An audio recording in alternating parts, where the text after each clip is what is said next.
¿Qué pasa cuando cortas el hilo maternal en la aseveración de tu propia vida?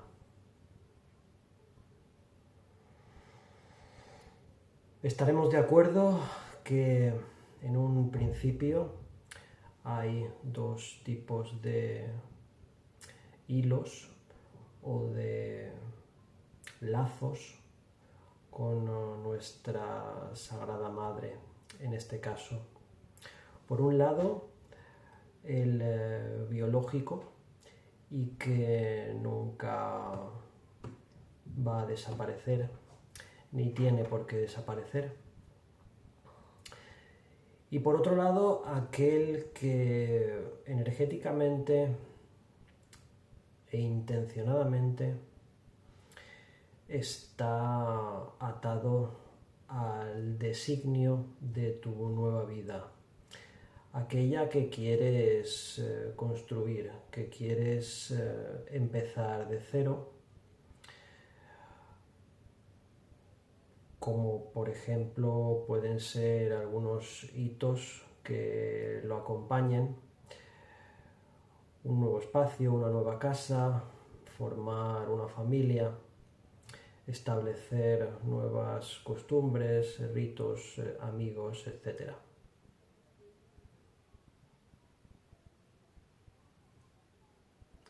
Hoy vamos a hablar del segundo caso, ya que siempre vamos a tener una pertenencia hacia nuestra Sagrada Madre y ese vínculo biológico.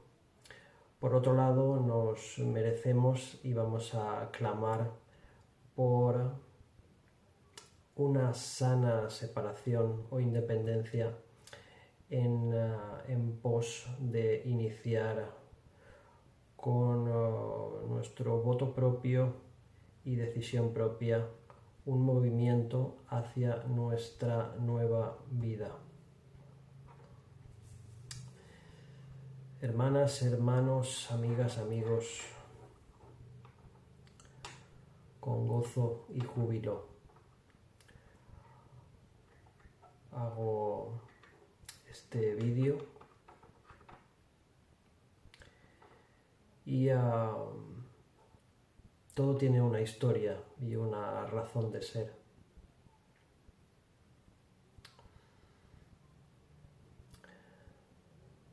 Mi mamá vino al mundo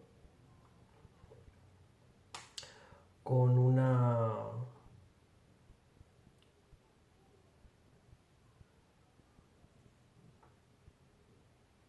circunstancia especial. Ella era la menor de 6 hermanos y mi abuela tuvo un parto de gemelas no previsto, es decir, aquella tarde-noche, cuando en aquella época donde no habían los recursos ni habían las pruebas, los monitoreos para poder saber cómo avanzaba un embarazo, en esa noche donde abruptamente se inició el parto,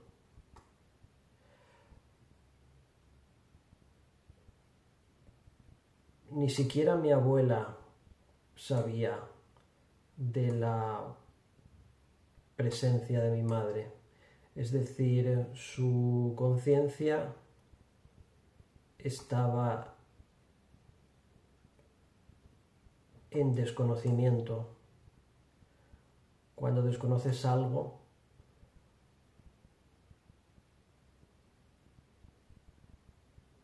no puedes elevar, no puedes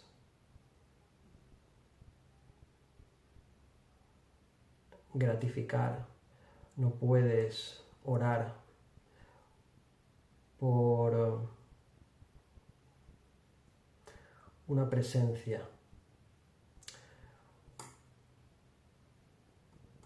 aunque inconscientemente sí que existe. Durante el transcurso del mismo, primero vino mi tía al mundo y entonces el doctor le dijo a mi abuela que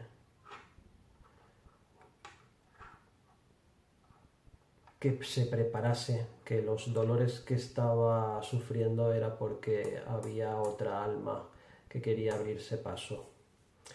Y ahí estaba mi mamá.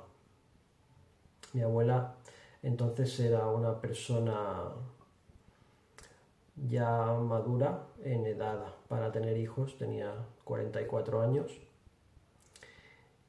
Y según me decía mi madre, ya expresaba el pánico y de alguna manera el rechazo a la idea de recibir nuevos hijos al mundo. Esto me lo explicaba ya de mayor. Y yo me pregunto qué sentimiento podía recalar o podía haber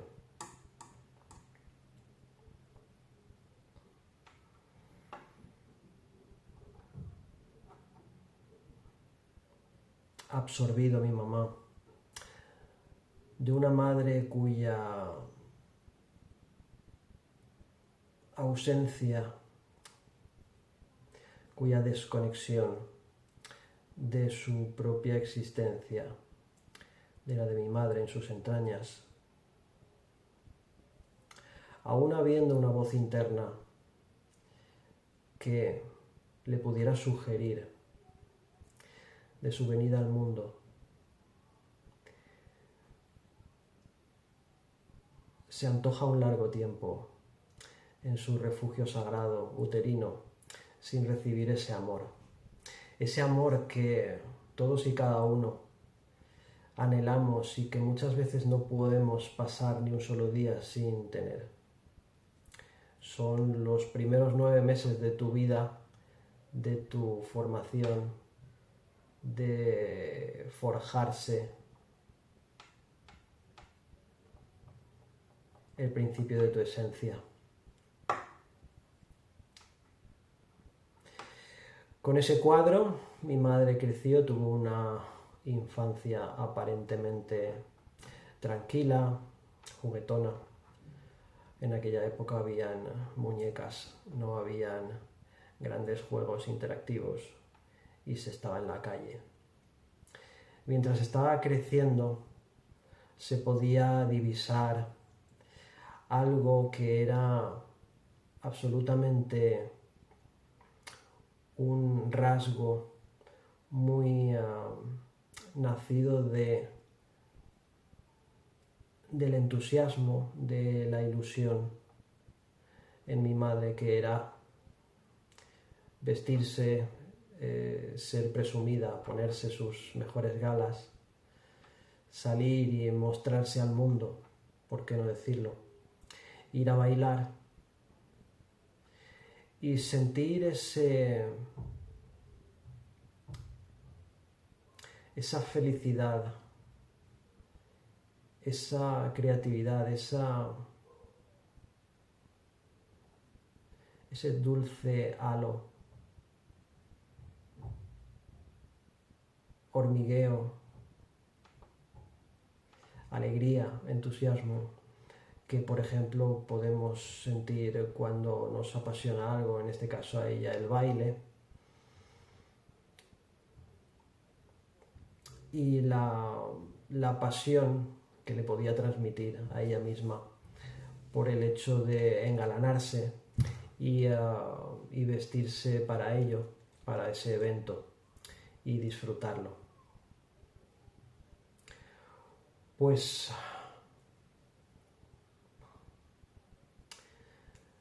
mi santa abuela decidió enviarle un brigadier o un inspector en forma de hermano para localizar a mi madre en todos aquellos locales donde pudiera habitar en un pueblo relativamente pequeño. No era muy difícil la búsqueda.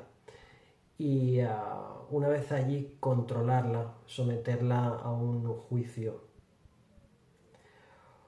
tan solo por querer divertirse, por querer disfrutar.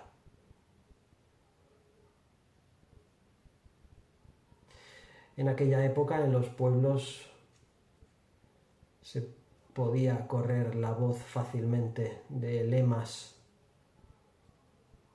más o menos injustificados, pero que tenían la suficiente fuerza como para instalarse y merodear las calles de los diferentes barrios. Si tu madre, si tu hija va a bailar, es que es una puta.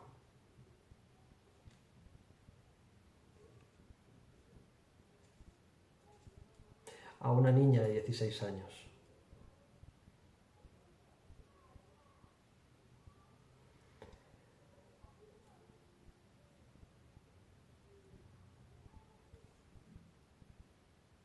Por un lado, nacimiento, me otorgan, en este caso le otorgan el gran premio de no darle voz a su existencia y transmitirle el desasosiego de tenerla ya en sus brazos al nacer. Por otro lado, arrebatarle la ilusión, que quizás sea lo primero que cultivamos antes que el raciocinio, antes que la estructura, antes incluso que la razón de ser. Nos emocionamos por cosas. Imaginaos lo que puede suponer un corte tan abrupto en esa línea.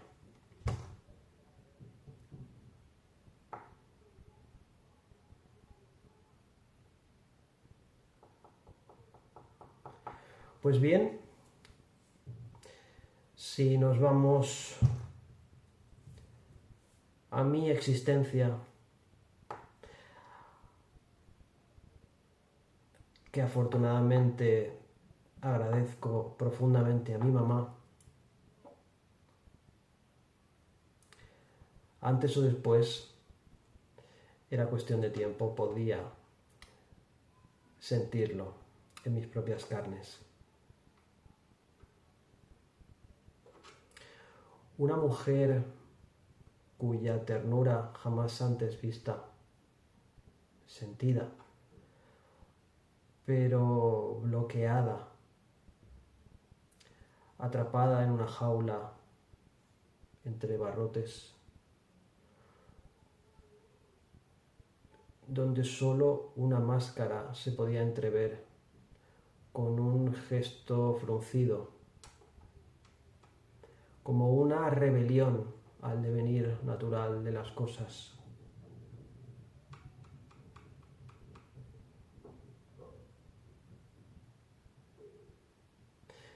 De la aparente calma a la ira, de una situación vulnerable al fuego, en un abrir y cerrar de ojos. Y claro, ¿qué es lo que había aprendido ella? Aquello que a mí me transmitió.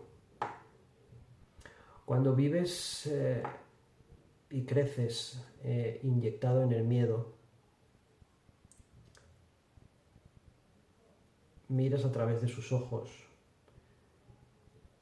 y huyes sin retorno. Huyes de tu propia identidad. Y no estoy hablando de carácter, sino de esencia.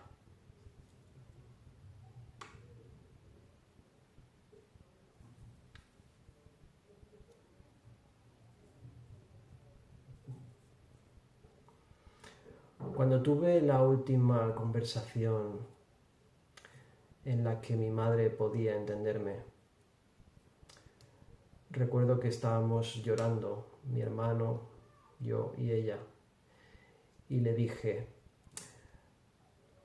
nunca antes había visto un ser con una ternura como la tuya. Y ella se echó a llorar. Y todo lo que me has mostrado hasta ahora, toda esa beligerancia,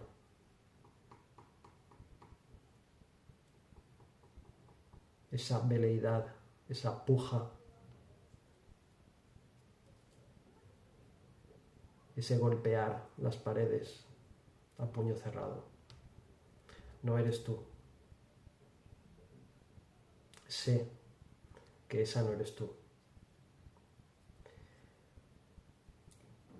Y estuvimos llorando los tres un rato largo. Pero yo me quedé muy en paz, porque fue en el momento justo antes de que ella ya no pueda escuchar ninguna palabra mía. Es decir, ese mensaje recaló en ella y yo necesitaba soltar y que recalase en ella. Pero evidentemente, ¿cómo no podréis interpretar que algo heredó en mí? Algo de todo su trasiego, de todo ese viaje, de todo ese pasaje.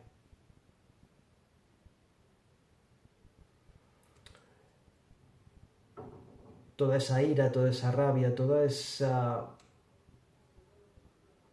vacío existencial de no saber quién eres ni a qué te quieres dedicar y que no puedes disfrutar como un niño normal por estar albergando odio e ira. Y te preguntas por qué.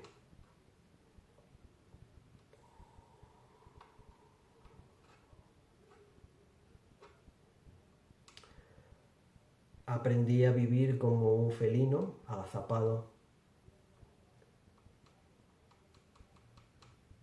por miedo a mostrar mis emociones, las más primarias, las más bellas, las que a veces los padres inconscientemente podemos, o podéis en este caso mejor dicho, cortar a un niño cuando quiere jugar más de la cuenta o cuando quiere alargar una velada de inocencia.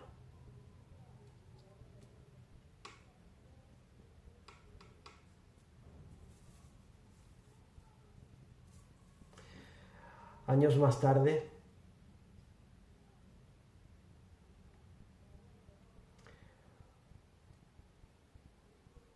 en una noche de mucha ansiedad y de no poder dormir, me puse a pensar de forma atabalada, agolpada, aparentemente sin mucho criterio, pero descubrí que de alguna manera estaba empezando a dialogar con alguien que me correspondía y estaba cerca de mí. No sabría decir si en la intersección de mi cuerpo y mi alma, pero yo hablaba por medio de los dos y esa voz me decía en plena noche a través de mi boca: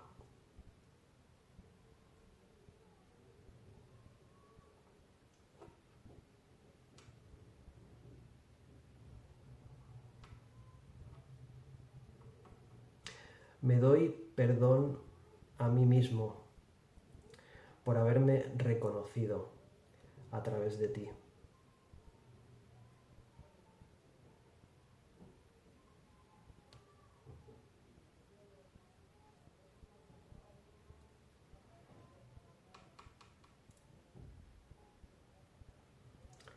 Sé que no querías existir y probablemente tenías tus motivos.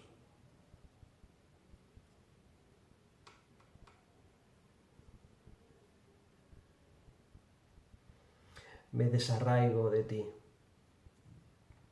de todo lo que tiene que ver contigo.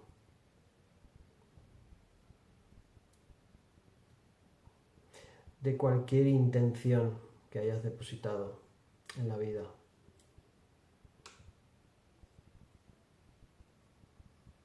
Porque no soy tú. Y eso no significa que yo no guarde un vínculo mágico y sagrado contigo para toda la vida.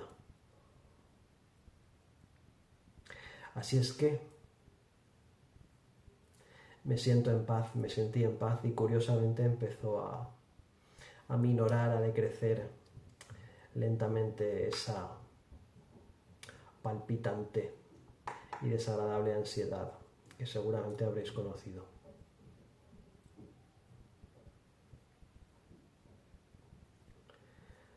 Así es que gracias especialmente a todos aquellos que se han replanteado, que se han desafiado en el seno de lo más sagrado de sus propias familias, que se han reinventado y sobre todo que se han permitido un reinicio, una reconstrucción, un renacimiento de sus propias vidas. Gracias.